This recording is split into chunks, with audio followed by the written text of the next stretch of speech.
All right, so last class I said I would go over how to take your A model in Maya and actually make it ready for 3D printing if you want to 3D print your stuff. One of our assignments will be 3D printing, but I just want you to see now, so in case along the way you're like, hey, I want to build something and actually 3D print it. So this is my water wheel, and I haven't glued anything yet because I want to paint it all first, but you can see that it actually does like function, and I can take it all apart. I'm not going to take the pegs out of this part because they're really tightly in there. Okay, so with this one, because it's assembled and it's moving, I broke everything apart into pieces so that that was all set up. As you start planning for what you want to print, obviously that should come into mind as to how you want to do your stuff. I could have printed this as one piece that would have still been able to move. Like all of these here could have been connected to this as one solid piece. But what happens is, let's say one of these pieces breaks. I have to reprint the entire thing. Right now, if one piece broke, I could just reprint the one piece and then put it all back together. Also, as I go to paint this, I'm going to use airbrushing. That'll be another day I'll show you how I paint these. I can take this all apart, airbrush all the pieces separately, put it all together, and then it should still function. Okay, so this is my one of my weapons. I'm just going to isolate these pieces. There we go, and we'll focus on that. Whenever we 3D print, we have to keep in mind that this is an additive process. So the way that it prints is that there's a flat bed, and basically just like if you had like glue or something and you just kind of like squirted the glue in a pattern and let it grow, that's how it adds stuff to this to actually 3D print. So with this, it would actually print everything on the inside if I just left it the way it is now. So like even here, if I go on the inside of this and you see part of this sticking in here, it would actually print the inside of that. And it would not work very good because this is like paper thin, so it would basically just crumble, okay? So one thing I have to do, or the main thing that I have to do in Maya, is just make sure that everything is one solid piece, or as many pieces as I want, but still like a whole solid piece. So you'll see what I mean. All right. So I'm going to take this top piece here. Let me get rid of all my colors on this. Edit mesh. Nope, mesh display. Apply color. Remove color. There we go. All right, so now we're back to the defaults. All right, so I'm going to take this and I'm going to hit 1 and just verify that this is as smooth as I want it. If I decide later to smooth it and I hit 3, it'll go bananas, okay? So I have to make sure as smooth as I want this thing, that's what it is. I may even decide to smooth it out even further just to ensure that it's as smooth as I want it to be. Come on. All right, so I'm going to take this and I'm going to go to Mesh, I'm going to go to Booleans, and I'm going to go to Union. And what this tool is going to do is it actually takes all the shapes that I have selected, puts them together into one shape, and anywhere there was any intersection, it deletes it, okay? So on the inside, we saw some of those cones going through. If I zoom on the inside now, you'll see that the cones don't go through. They're actually like cavities where the cones are. Okay, this is the handle sticking through, so the next one I'll do is I'll grab the handle. I'll smooth that out because I probably want that to be a bit smoother. I'll grab the two pieces, Mesh, Booleans, Union. There we go. I will check this out. I think that should be maybe a little bit smoother. Usually I try to smooth everything like a lot because I know I want it to be really smooth.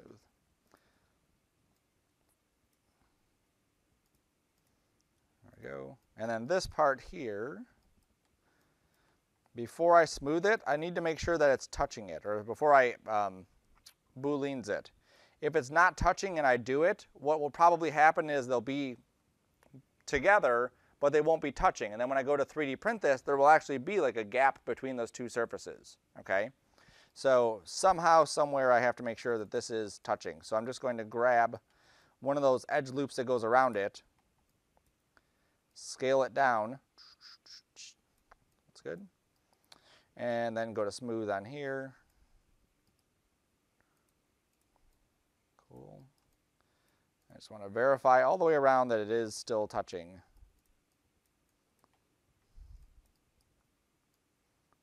that works. Okay, so now I can grab both of these, booleans, union, and there we go.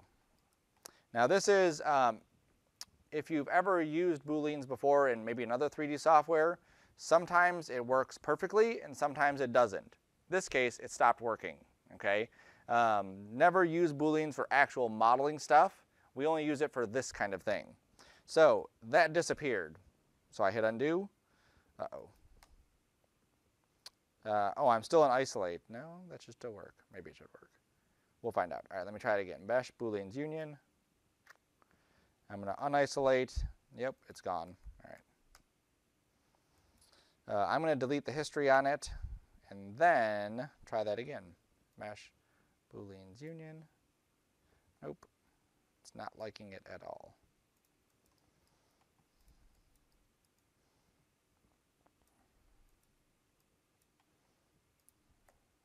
That's one, yes. All right, let's try it one more time, and I'll change some settings. So I'm going to go to union. It disappears. And then I'm going to go in the attribute editor, and instead of it being union, I'm going to change it to difference. And that seemed to work, but now I lost that. So let's go to intersection. And that seemed to kind of work, but not really. Okay. So basically what we've done is we've hit our limit in Maya. Sometimes there will be a limit where it just says, nope, I'm not going to work anymore, okay? So that's why we have other tools that we can utilize. Now, for a second, we're just going to pretend that we didn't want that handle on there anyway. And I'm just going to put this piece on there. Yep. Union. There we go. Okay. So pretending that everything inside Maya worked, that's not touching. There we go. Let's go to separate. Let's grab these again. And union. There we go. Okay. So now I can delete my history. So we're pretending that everything worked perfectly inside Maya. Obviously it didn't. The handle part didn't work. I'll show you how we can do that after. So then what I would do is scale this up to the correct size that I want this to be. Maya works in centimeters. So when I 3D print this, I have to be aware of what it's going to look like in the real world. It may say, okay, this is 10 centimeters, 20 centimeters. Anyone know offhand what that is in inches? No, I don't know either. That's why I use Google. So I say 20 centimeters to inches, and Google will tell me that it's roughly 7.8 inches, okay? And you're like, cool, that seems like a pretty good size. It's about that big-ish, okay? Except when we take into account that little handle part.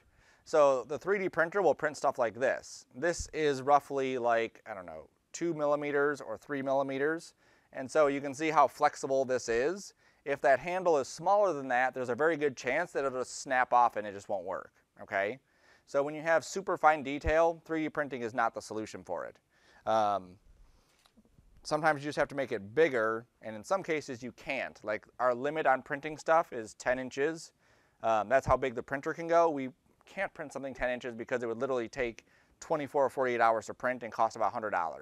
So all the stuff we're going to print in here is going to be pretty small.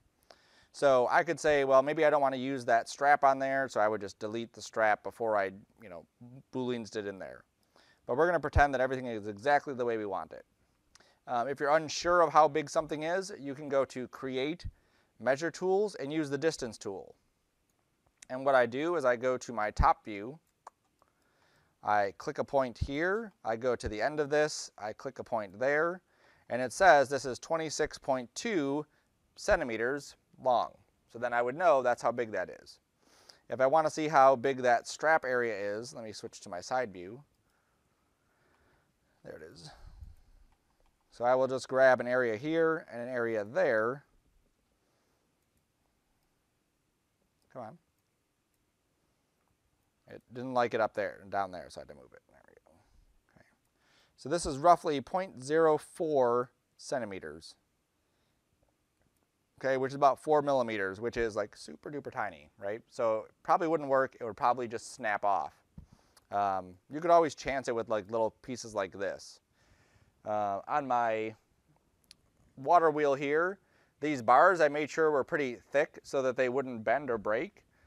But if you look at the base here, this is about the same thickness, and because it's so long, this could actually snap a little bit easier than that would, because that's supported a lot more than this is.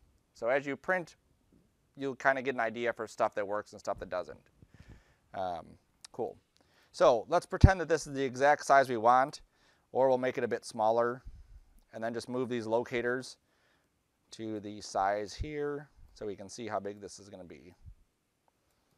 All right, so that's about 8, there we go, about 8 centimeters. That should work. So now I'm going to take this and I'm going to send it to Print Studio. And what this feature does is it'll actually take this model and bring it into an Autodesk program called Print Studio. And in here, this is where we actually tell it to be a printable file. One of the awesome things about using Maya and using our this 3D method is how quick we're able to take something, model it, and get it into this phase. If you work in some of the CAD or CATIA programs, there's a lot more work that has to go into prepping the model before we get here, okay?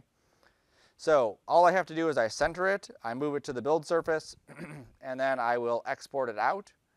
The file format we would export it is an STL. So I would just say weapon. That's it, okay? So then I would take that STL file, I would go to the printer, load it up on there and say print, and then there it goes. It tells me how long it's going to take, it tells me how much material it takes. Now let's get back into this. Let me iterate, and then let me reopen that file again so we can see it. Oops. I opened the wrong file because that was the second one. There it is. All right, so there's our mace. This is what I want to make into my 3D thing, and I want to make sure that everything is nice and smooth. So I'm going to smooth everything out. All right, that should be good. So now I'm going to export it out. So when the booleans isn't working in here, I'm going to send this out to a different program. So I'm going to export it, not a Mac, a mace, as an OBJ. Okay, the same way we would take it from Maya into Substance, we just export it at the same method. Then I would use a program like Zbrush, because Zbrush does a very good job of doing this, okay? The interface is crazy. I'm only going to hit a couple things. So I'm going to import. I'm going to find my file. This is the easiest way to find your file is if you just copy the address and then paste it, and it jumps right to your folder. Cool. So here's my mace. I'm going to click and drag in the viewport and then hit T. Okay. Now I'm going to, there is a hotkey for it, but I'm not going to click any hotkeys. I'm just going to click and drag in Nowhereville and just rotate. And then middle click and drag. Oops. Come on. I'm sorry. Alt and left click and drag. There we go. And now I can see my model. So right now everything is a separate piece. I'm going to go down to Geometry. I'm going to go to Dynamesh. And I'm going to hit Dynamesh. Now that may make it look horrible, which it did. I lost a lot of the resolution here, and I lost a lot of the resolution in the handle. So I hit undo. I changed my resolution to, let's say, 568. Okay, I just crank it up a little bit, that's it. I'm also going to click on Project, and then hit Dynamesh again. And that should do it. If my screen was bigger, you'd be able to see exactly. It's hard to see because of the screens that I have open here, but we'd be able to actually see exactly how many divisions this model has. It says there now. Okay. So that's it. So Dynamesh, what it does is it takes all the pieces of geometry and builds a new piece of geometry in its place. Okay? And it matches it up, you can see, pretty good. All of these facets that are on here, those would actually print out as a facet, so it would be kind of blocky. If I wanted to, I can hold down Shift, which is a smoother, and I can click and drag over these faceted areas, and it would smooth that out. Now, another good thing about using ZBrush is that we're able to modify the model afterwards. In Maya, obviously we're not. We're stuck with whatever it is that we initially created. So when I booleaned the spikes onto that before, it was just a hard edge. Wherever they met, that's where they met. In here, because we have one solid piece of geometry, we can tweak it and modify it. So I'm going to rotate around, Alt, left mouse button, hold Shift, and smooth that out. If you find it's too aggressive, you can take the Z intensity down while you're holding Shift, and that will be a little bit less aggressive as it smooths.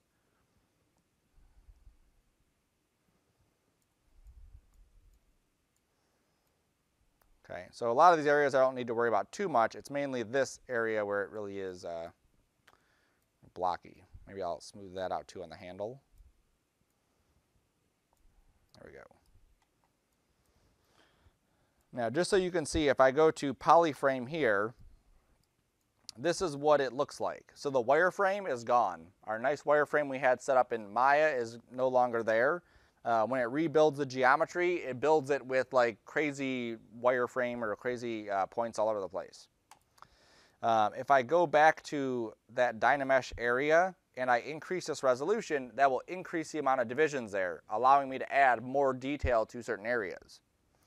I'm going to hit S. I'm going to shrink the size of my brush just so you can see this. This isn't part of sending it over. But as I click and drag, you can see how I can sculpt right on the surface. I hit undo. If I take my resolution up, turn Dynamesh off, turn Dynamesh back on. It takes a second because we have a lot more stuff happening now. There's the progress area. Okay, now I have a lot more resolution on my surface. If I change this polyframe on, you can now see how dense this is. I probably have at least 1 million divisions on this thing, where inside Maya I had very few divisions. And you can see how I can go and shrink my brush very small and still put a lot of detail into each one of those areas. Now if you have too much resolution, if I hold Shift and drag and try to smooth something out, it may not do it as quickly as I want or as smoothly as I want. Just to show it, if I have a big bump right there and I hold Shift and try to smooth it, it's not going to smooth out very good because there's so much resolution that it's kind of fighting with. So it's a balancing act. All right. So all I needed to do was I dragged this into ZBrush. I went to Import. I found my mace. I drug it into here. I hit T. And then I changed it to a Dynamesh until I was happy with the resolution. Then I used Shift and then smoothed out some of those points. Okay. And then again, just so you can kind of see it, I can smooth stuff out. I could also, that's too much. There's a whole collection of brushes in here where you can actually go through and really sculpt what you want these things to look like. So all the detail you may want in there, like actual like grips on the leather or strands in a rope or something, you could really customize that. There's a lot of tools in here. So then I'm going to go to Z plugin. I'm going to go to 3D exporter, 3D print hub. There it is. There's no dimensions inside ZBrush. Like imagine Photoshop, you just kind of like drew something. It's like that. So when I export it, it needs to know roughly how big it is. So it's using 25 millimeters, which is, it's reading those as millimeters, but they're centimeters. It doesn't matter because I can change it after the fact, okay? So then I'm just going to say export STL, and then I will say mace.stl or mace to STL. Okay, so this is the other way that I could export this out. A lot of times you'll see people that work strictly in ZBrush